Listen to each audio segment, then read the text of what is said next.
Good morning everyone. आज हम लोग प्रेसिडेंट रूल और जो कंट्रोवर्सीज है इस रूल के रिगार्डिंग इसको समझेंगे। बेसिकली हमारा फोकस इसी पर होगा।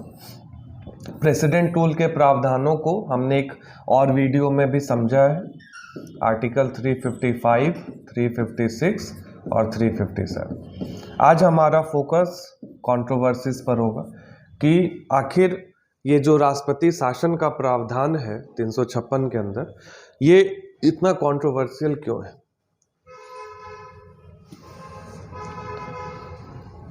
Article 356 and its misuse.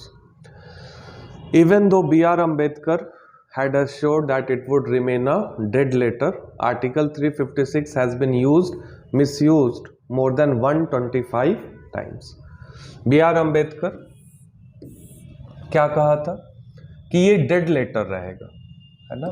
Article 356 जो होगा शैल रिमेन अ डेड लेटर, मतलब इसको रिवाइव तब किया जाएगा जब एक्स्ट्रा ऑर्डिनरी सिचुएशन क्रिएट होगा। नॉर्मल टाइम्स के लिए ये क्या होगा, डेड होगा।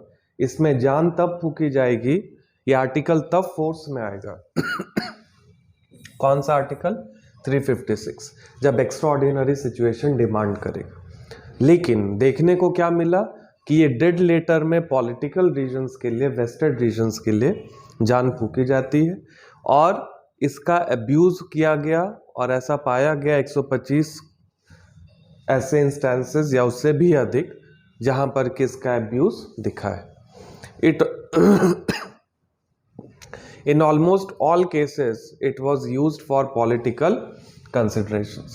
किसके लिए इस्तेमाल किया गया, पॉलिटिकल फायदे के लिए, rather than any genuine breakdown of constitutional machinery in the state. State में कोई कॉन्स्टिट्यूशनल मशीनरी का ब्रेकडाउन नहीं था, सब कुछ सही चल रहा था, लेकिन पॉलिटिकल कंसिडरेशंस के लिए इसका मिसयूज किया गया है। इसमें एग्जाम्पल है, जैसे प्राइम मिनिस्टर रह चुकी इंदिरा गांधी ने इसका इस्तेमाल किया 356 को as many as 27 times, and in most cases to remove majority government on the ground of political stability, absence of clear mandate और विड्रॉल ऑफ सपोर्ट। क्या होता था, आपको पता होगा कि पहले कांग्रेस रूल करती थी भारत को शुरुआती समय में, जब when we got independence, तो काफ़ी लंबे समय तक इनका पूरे देश में वोट बैंक था, तो केंद्र में इनकी सरकार बनती थी।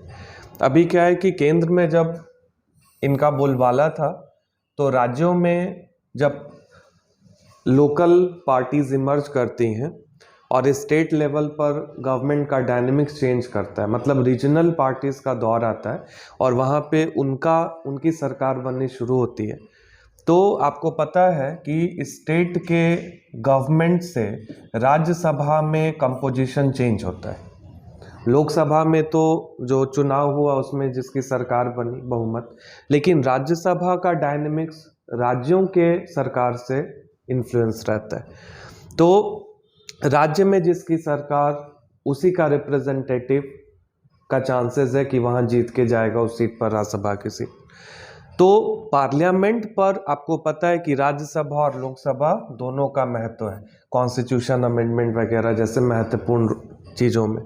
तो जब राज्यसभा में इनका डोमिनेशन खत्म होता दिख रहा है, मतलब कि लोकल पार्टीज और कंपोजिशन चेंज हो रहा है, तो राज्यसभा क्या कर सकती है, लोकसभा के द्वारा प्रस्तावित कॉन्स्टिट्यूशन अमेंडमेंट को रोक सकती। तो जोड़ तोड़ की सरकार करवा के आर्टिकल 356 को मिसयूज करना शुरू किया गया कि जहां जहां राज्यों में नॉन कांग्रेस गवर्नमेंट फॉर्म हो रही है, गवर्नर गवर्नमेंट को क्या करे, हटाए। किस तरह से हटाए, पॉलिटिकल स्टेबिलिटी नहीं है, आगे जाके क्या हो सकता है, सरकार गिर सकती है या कारण दे दे गवर्नर कि किसी को क्लियर मैंडेट नहीं, तो कोई सरकार बनाने में सक्षम नहीं है, या फिर कोई भी पार्टी मतलब ये क्लेम कर दे कि ये सरकार जो है ये आगे जाके टिकेगी नहीं, हम लोग विड्रॉ कर रहे हैं अपने सपोर्ट। ये सब क्या था, ये कोई स्टेट के लेजिस्लेटिव असेंबली के फ्लोर पर कोई फ्लोर टेस्ट नहीं हो रहा है, ये गवर्नर खुद ही एज्यूम कर रहा है। गवर्नर का अपॉइंटमेंट और उससे रिगार्डिंग समस्या हम लोग दूसरे वीडियो में देखेंगे कि आखिर गवर्नर के ऑफिस को क्यों मिसयूज किया जाता है, क्योंकि 356 में ये प्रावधान है कि गवर्नर के रिपोर्ट पर प्रेसिडेंट लगाते हैं या अदरवाइज भी लगा सकते हैं। तो यहाँ पर देखिए कि कांग्रेस इसको, इंदिरा गांधी की सरकार 27 बार इसका मिसयूज करती है। इन रिटेलिएशन बाद में जब जनता पार्टी आती है तो ये भी क्या करती है, जहां जहां राज्यों में कांग्रेस की सरकार थी उस सबको ये भी हटा देती। When for the first time they form the government in 1977। तो इससे पहले जहां कांग्रेस का सरकार केंद्र में, राज्य में दूसरी पार्टी की सरकार, तो कांग्रेस उनको हटा रही, प्रेसिडेंट रूल लगा रही है, फ्रेश इलेक्शंस हो रहे हैं।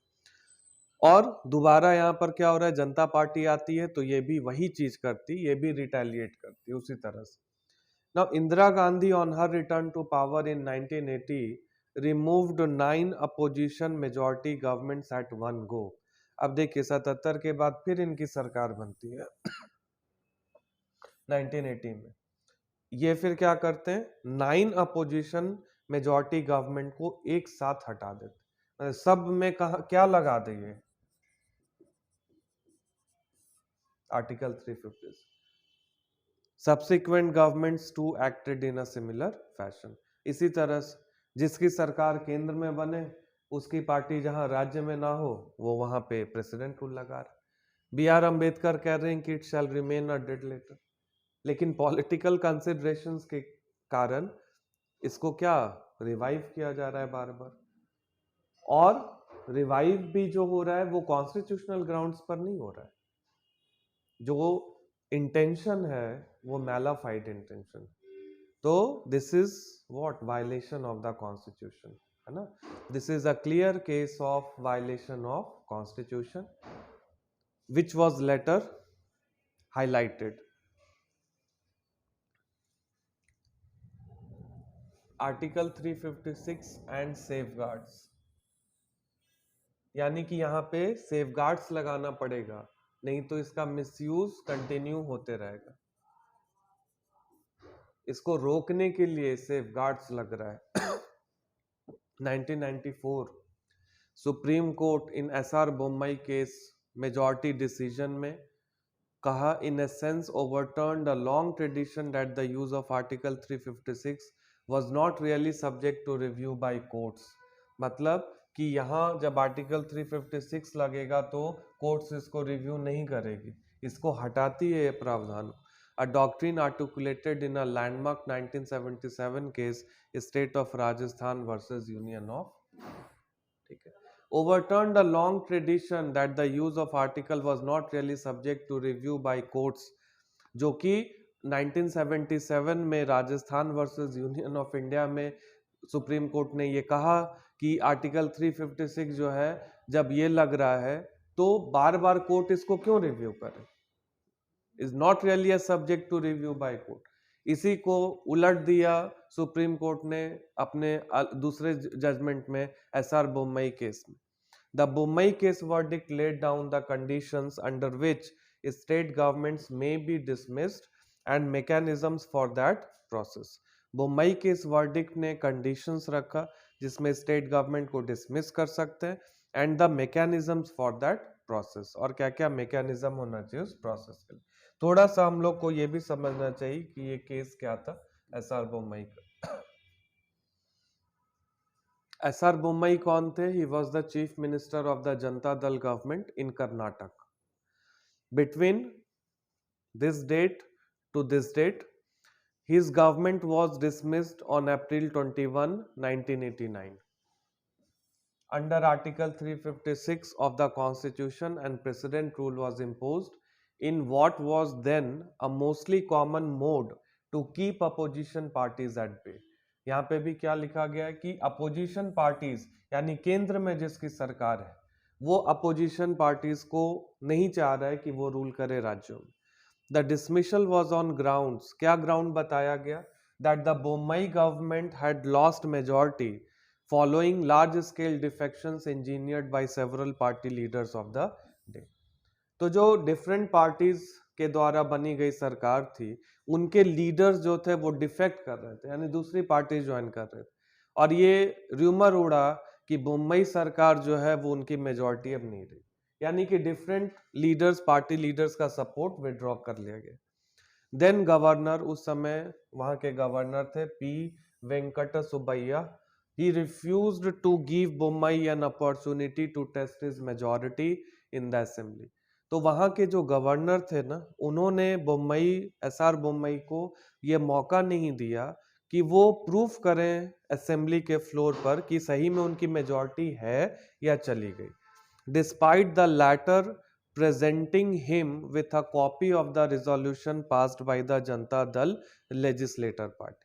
ये तब भी डिनाई कर रहे हैं जब एसआर बोम्मई उनको एक कॉपी दे रहे हैं of the resolution passed by the Janata दल लेजिस्लेचर पार्टी, यानी इनकी पार्टी जो है वो अभी भी उनको लीडर मान रही है और कह रही है कि हमारा मेजॉरिटी। उसके बाद भी गवर्नर ने इनको कर्नाटक असेंबली में आके फ्लोर पर मेजॉरिटी प्रूफ करने का मौका नहीं दिया। तो ये गवर्नर ने कैसे अज्यूम कर लिया कि इनकी मेजॉरिटी लॉस्ट हो गई। Bommai went to the court against the governor decision. कहां जाते हैं? SR Bommai Karnataka high court जाते हैं, गवर्नर के डिसीजन से असंतुष्ट हैं, टू रिकमेंड, जो गवर्नर ने क्या कह दिया है, प्रेसिडेंट रूल लगेगा। First he move the Karnataka high court which dismissed his writ petition. Karnataka high court नहीं सुनवाई करती, तब वो कहां जाते हैं? सुप्रीम कोर्ट जाते। सुप्रीम कोर्ट क्या करती है? The case which would go on to become one of the most cited whenever the hung assemblies were returned। hung assembly होती है जहां किसी को मेजॉरिटी नहीं होती, and parties scrambled to form a government, took almost 5 years to see a logical conclusion। on March 11 1994 a 9-judge constitution bench of the Supreme Court issued the historic order which in a way put an end to the arbitrary dismissal of state governments under article 356 by spelling out the restrictions। यानी कि SR Bommai case का judgement 1994 में जब supreme court deliver करती है, 9 जज bench था, तो वहां पर जाके कहते हैं कि आर्बिट्ररी वे में गवर्नर स्टेट गवर्नमेंट को नहीं हटा सकता 356 के अंदर।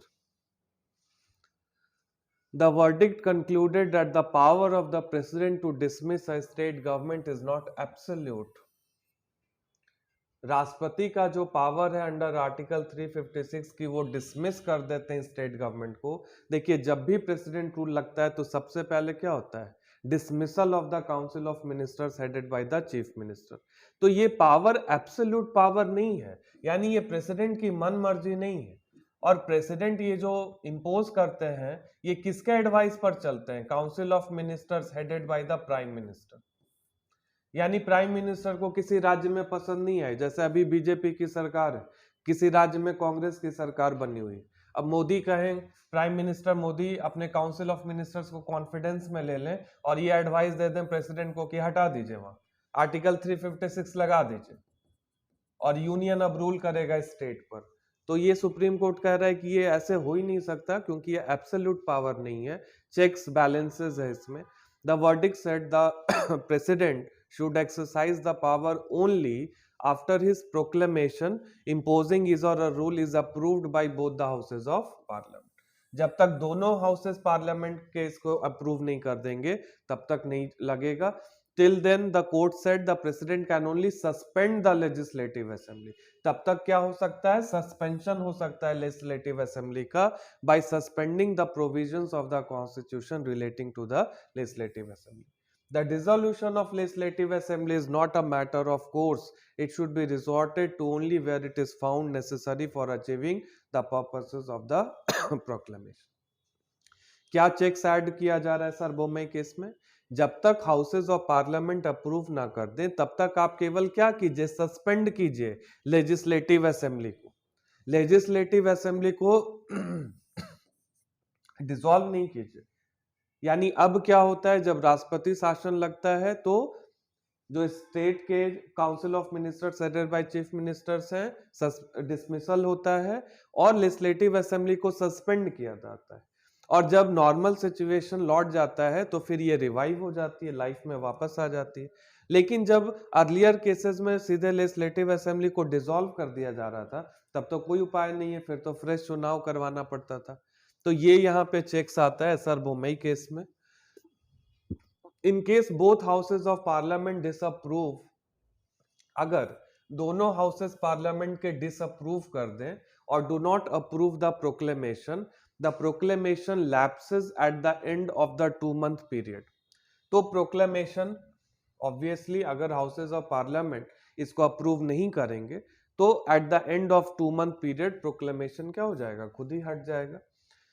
इन such a case the government which was dismissed revives, और 2 महीने के बाद जो सरकार को डिसमिस किया था, council of ministers headed by CM जो डिसमिस हुए थे, वो फिर से लाइफ में आ जाएंगे। The legislative assembly which may have been kept in suspended animation gets reactivated, और लेजिस्लेटिव असेंबली को सस्पेंड किया हुआ था, ये भी क्या हो जाएगी, रीएक्टिवेट हो जाएगी। The court said also the court made it amply clear that a presidential proclamation under article 356 is subject to judicial review, और ये जुडिशियल रिव्यू होगा। ये देखा जाएगा कि क्या ऐसा कंक्लूसिव मटेरियल था जिसके बेसिस पर राष्ट्रपति ने आर्टिकल 356 को इन्वोक कर दिया। ये बियॉन्ड जुडिशियल रिव्यू नहीं होगा। The case put an end to the arbitrary dismissal of state governments by a hostile central government, and the verdict also categorically ruled that the floor of the assembly is the only forum that should test the majority of the government, है ना। Floor test का भी concept यहाँ पे highlight होता है। Floor test मतलब कि सरकार की मेजॉरिटी है कि नहीं असेंबली में, ये फ्लोर पर टेस्ट होगा, यानी लेजिस्लेटिव असेंबली में टेस्ट होगा। ये whims and fancies of the governor नहीं, and not the subjective opinion of the governor, who is often referred to as the agent of the central government. Governor के office के regarding भी कई सारे problems हैं। अब ये क्यों होता है ये हम लोग सेपरेट वीडियो में समझेंगे। यहाँ पर गवर्नर को agent of the central government भी कह दिया जाता है, क्योंकि प्रेसिडेंट जो है वो अपॉइंट करते हैं गवर्नर को, और जिस तरह से आर्टिकल 356 का मिसयूज हुआ, यानी गवर्नर रिपोर्ट भेज दिए प्रेसिडेंट को कि लगा दीजिए आर्टिकल 356, और गवर्नर के पास कोई ऐसा कंक्लूसिव एविडेंस मटेरियल है ही नहीं, तो फिर ये गवर्नर कैसे काम कर रहे हैं, as an agent of the centre काम कर, यानी वहां से प्राइम मिनिस्टर की पार्टी का दबाव है, और गवर्नर चूंकि ऑब्वियसली प्रेसिडेंट अपॉइंट किए, लेकिन वो अपॉइंटमेंट किसके एडवाइस पर हुआ है, प्राइम मिनिस्टर के एडवाइस पर हुआ, तो फिर केंद्र में बैठ के प्राइम मिनिस्टर राज्य सरकार को हैंडल करते हैं, तो इसलिए इसको एजेंट ऑफ द गवर्नर के ऑफिस को एजेंट ऑफ सेंट्रल गवर्नमेंट भी कह दिया जाता है। The chief minister of every state who has to discharge his constitutional functions will be in perpetual fear of the acts of proclamation falling on him, because he will not be sure whether he will remain in power or not, and consequently he has to stand up every time from his seat without properly discharging his constitutional obligations and achieving the desired target in the interest of the state. Court क्या कह रही है SR Bommai case में कि हमेशा तो chief minister के ऊपर तलवार लटक रही है केंद्र सरकार की कि किस दिन वहां राष्ट्रपति शासन लग जाएगा, तो वो अपने कॉन्स्टिट्यूशनल जो चीफ मिनिस्टर है राज्य का, वो अपने संवैधानिक जो उसके ड्यूटीज है उसको कैसे फुलफिल करेगा। उसके ऊपर तो अलग तलवार 356 लेके खड़ा है कि भाई आप कुछ भी अगर केंद्र सरकार के मर्जी के बिना करेंगे तो हम ऑफिस ऑफ गवर्नर को मिसयूज करके रिपोर्ट भिजवा देंगे केंद्र में। एक कोर्ट कह रही है कि स्टेट क्या है, स्टेट सैटेलाइट थोड़ी ना है सेंटर का, states are not satellite of the centre, state भी उसी संविधान से क्रिएट किया गया है जिसने सेंटर को क्रिएट किया गया है। तो स्टेट के पावर्स जो हैं वो सेंटर से नहीं आ रहे हैं, वो कहां से आ रहे हैं, कॉन्स्टिट्यूशन से आ रहे हैं। तो रिस्पेक्ट सेंटर को स्टेट्स की करनी पड़ेगी, क्योंकि कैरेक्टर कॉन्स्टिट्यूशन का कैसा है, फेडरल कैरेक्टर है, जहां पर कि राज्यों को भी पावर्स अलग मिले हुए हैं। In one of the first instances of the impact of the case, Atal Bihari Vajpayee सरकार में 1999 में देखा गया, जब उनकी सरकार को ये फोर्स किया गया कि वो गवर्नमेंट जो डिसमिस किया था उन्होंने उसको रीइंस्टेट करें। उसके बाद राबड़ी देवी की सरकार थी जिसको कि हटाया गया था 1999 में बिहार के केस में। उसके बाद फिर रीइंस्टेट किया गया था। फरवरी 12 को हटाया गया, 8 मार्च को फिर से इनकी सरकार लाइफ में आ गई। When it became clear that the central government would suffer a defeat in the Rajya Sabha over the issue. जब सेंट्रल गवर्नमेंट को लगा कि फिर मैटर राज्यसभा में अप्रूव नहीं होगा राष्ट्रपति शासन का, तो केंद्र सरकार ने क्या किया, राष्ट्रपति शासन हटा लिया। इनकी सरकार को हटाया था राष्ट्रपति शासन लगाने के बाद।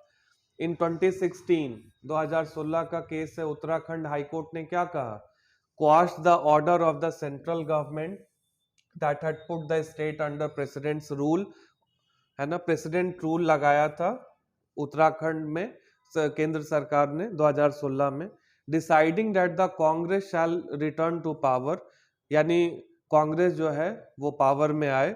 The division bench of the court also ordered that a floor test must be held in the Uttarakhand assembly on April 29 where former chief minister Harish Rawat की सरकार थी कांग्रेस की, जिसको केंद्र ने हटाया था 2016 में। एनडीए की सरकार थी, मोदी प्राइम मिनिस्टर मोदी थे, और इनको बोला गया, कोर्ट के द्वारा निर्देश आया कि इनकी सरकार को मेजॉरिटी साबित करने का मौका मिले on the floor of the assembly. There is no absolutism. और क्या कहा कोर्ट ने, उत्तराखंड की हाई कोर्ट क्या कह रही है कि कोई एब्सोल्यूटिज्म नहीं है, एब्सोल्यूट पावर प्रेसिडेंट का नहीं है। ये देखिए एसआर बोम्मई केस में भी कहा गया है, इसी को रिपीट किया जा रहा है। जब भी संविधान का उल्लंघन होता है तो कोर्ट बार बार रिमाइंड करवाती है कि संविधान के हिसाब से हम सबको चलना है, हमारे हिसाब से कभी संविधान नहीं चलेगा। कोई भी एब्सोल्यूटिज्म नहीं है। President is not king. President कोई राजा नहीं है जिसकी मर्जी से प्रजा चलेगी।